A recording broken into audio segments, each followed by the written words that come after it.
వేములవాడ శ్రీ రాజరాజేశ్వర స్వామి దేవస్థానానికి చెందిన తిప్పాపురం గోశాలలో 5 కోడలు మృతి చెందాయి. 250 లోపు కెపాసిటీ ఉన్న గోశాలలో దాదాపు 460 కోడలు ఉండడంతో కోడలు మృతి చెందాయి. అపరిశుభ్ర వాతావరణం, ఈగలు, దోమల మధ్య పశువులు అల్లాడుతున్న వైద్య సేవలు కూడా నామమాత్రంగానే ఉన్నాయని పలువురు విమర్శిస్తూ ఉన్నారు. భక్తుల విశ్వాసానికి ప్రతీకగా ఉండాల్సిన ఈ గోశాలలో ఇప్పుడు పశువుల పరిస్థితి అధ్వానంగా మారింది. కోడలకు అందుతున్న వైద్య సేవలపైన విమర్శలు వెల్లువెత్తుతూ ఉన్నాయి. అసిస్టెంట్ వెటర్నరీ డాక్టర్ తో నామమాత్రంగా వైద్య సేవలు చేస్తూ ఉన్నారు. ఇదిలా ఉంటే గత కొన్ని నెలలుగా గోశాలను అభివృద్ధి చేస్తామన్న ఆలయ అధికారులు చెబుతున్నప్పటికీ క్షేత్రస్థాయిలో పరిస్థితులు అందుకు భిన్నంగా ఉన్నాయన్న విమర్శలు వ్యక్తమవుతూ ఉన్నాయి. మృతి చెందిన కోడలను గుట్టుచప్పుడు కాకుండా నిర్మానుష్య ప్రాంతానికి తరలించి ఖననం చేయడం వివాదాస్పదం అయింది.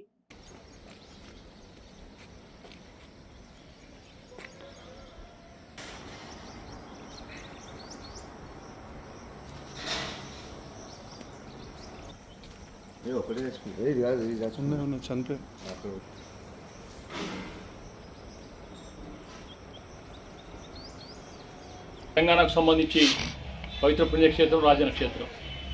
అసలు ప్రపంచంలో కాదు భారతదేశంలో ఎక్కడ లేని కోడే ముక్కు ఏదైతున్నదో ఇక్కడ రాజన్నకు కోడే ముక్కితే కానీ తెలంగాణ ప్రజలు నిద్రపోయే పరిస్థితి లేదు. శుభకార్యాలకు దేనికైనా కానీ మొదటి కోడే మొక్కే చాలా ప్రాధాన్యత ఉన్నది. మరి దాదాపు 10 సంవత్సరాలు కూడా చెప్తా ఉన్నాం. కోడెల సంరక్షణ విషయంలో అధికార యంత్రాంగం దేవాదాయ శాఖ పూర్తి స్థాయి విఫలమైంది. దాదాపు వారానికి 10-15 కోడలు చనిపోతున్నా కానీ నిమ్మకు నీరు వ్యవహరిస్తూ ఉంది. ఇది సరైన విధానం కాదు.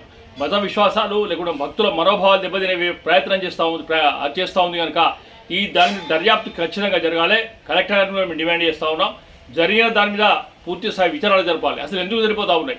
ఈ రోజు కూడా 5 కోడలు చనిపోతే కూడా కనీసంగా ఇక్కడ మెసేజ్ పెట్టరు. ఆదాయం వచ్చింది, భక్తుల సదుపాయాల కోసం అధికారులు రోజు క్లిప్పింగ్ ఇచ్చుకుంటూ బిట్టించుకుంటూ చేస్తూ ఉన్నారు. మరి వీటి పట్ల ఇంత నిర్లక్ష్యం ఎందుకు? చనిపోయిన వాటి కోడలకు బాధ్యులు ఎవరు? అధికారుల బాధ్యులు మరెవరు? అధికారుల బాధ్యత పవర్ తీసుకోవాలని ఇస్తున్న యాక్షన్ ఏంటి అసలు? వీటన్నింటి ఆలోచించి కూడా దాన్ని పూర్తి స్థాయి దర్యాప్తు జరిపినట్టుగా మేము డిమాండ్ చేస్తూ ఉన్నాం. చర్యలు కొనసాగితే మాత్రం దేవాదాయ శాఖ హైదరాబాద్ ఆఫీసును ముట్టడించడానికి ప్రయత్నం చేస్తాం. ఇది ఎక్కడ కూడా కాంప్రమైజ్ లేదు. భక్తుల మనోభావాలు కాపాడాల్సిన మేము డిమాండ్ చేస్తూ ఉన్నాం.